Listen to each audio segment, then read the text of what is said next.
ஒருவன் முதலாளி, உலகில் மற்றவன் தொழிலாளி. விதியை நினைப்பவன் ஏமாளி, அதை வென்று முடிப்பவன் அறிவாளி.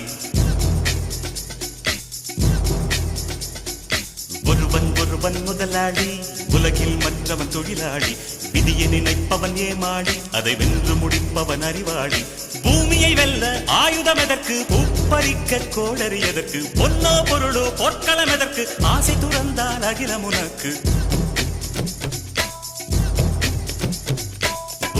ஒருவன் முதலாளி, உலகில் மற்றவன் தொழிலாளி. விதியை நினைப்பவன் ஏமாளி, அதை வென்று முடிப்பவன் அறிவாளி.